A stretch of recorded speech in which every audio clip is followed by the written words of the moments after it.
Hi, this is Jamie Davis, the Pod Medic, back with another episode of our MedicCast TV weekly commentary. These short segments containing some comments, some suggestions and ideas, tricks and tips for the EMS professionals and other healthcare providers out there in the field taking care of patients. And we'll be talking about a variety of things, including product updates, information on new tools that I think might be available and interesting for you to check out, and of course, suggestions for you to improve the way you care for your patients in your community. This week, I wanted to come out and talk to you a little bit about something that has to do with pediatric patient care. Pediatric patient care? Oh no! I know, we don't get too many pediatric patients in most EMS services, and so we tend to treat the little devils as some kind of creature to be worried and scared of. But one of the things that we can do to improve our pediatric care is to actually provide additional resources and services for the parents. How often do you get called to just check out a kid who's been sick, and do they need to go to the hospital? Maybe, maybe not. But the parents, have been worried about them for one reason or another. And, parents, especially new parents, there's no manual that comes with the kids. It's not like, your new car. You can go out and open the glove box and pull out the manual and find out why that light's blinking on the dashboard. You don't know why the kid's crying. You don't know why they're upset or why they've had an upset stomach or their appetite's off. So there's things we can do. But wait a minute, you're not a professional pediatrician or a pediatric nurse or maybe even a specialized paramedic with pediatric critical care training. What do I mean that I'm going to ask you to do?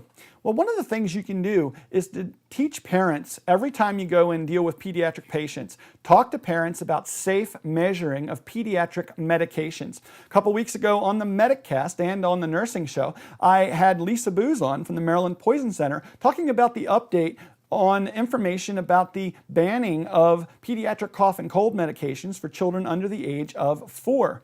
Why do they do this? Because parents were inadvertently overdosing their children because they didn't accurately measure doses. And so these kids were getting overdoses of medications, a lot of times containing something like acetaminophen or other medications that are very hard on certain body systems like the liver. And patients were getting very ill or dying because of inadvertent overdoses, because parents look at the box and say teaspoon, and they open up their kitchen drawer and they pull out the thing they use to eat ice cream. Well, is that a teaspoon? Well, it's called a teaspoon, but it's not the measurement teaspoon.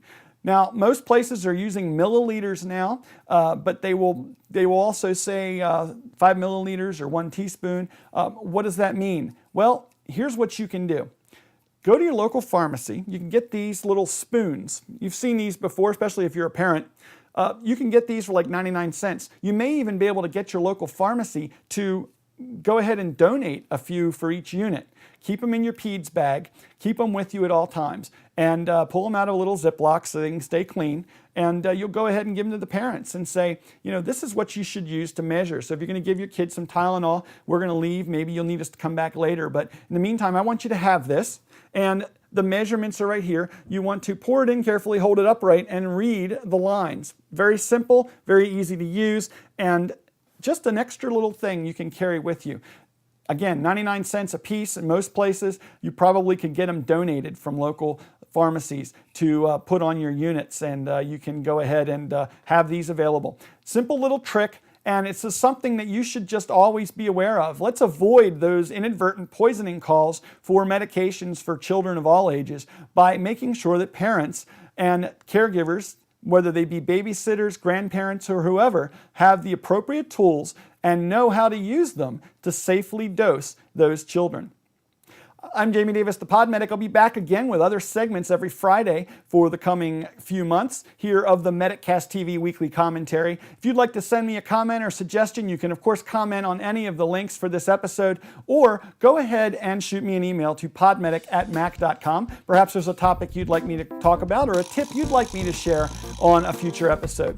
In the meantime, I do want to remind you to head over and check out MedicCast.tv for these video episodes, and of course the long video episodes of the weekly MedicCast podcast you'll find over there as well. And again, that's MedicCast.tv.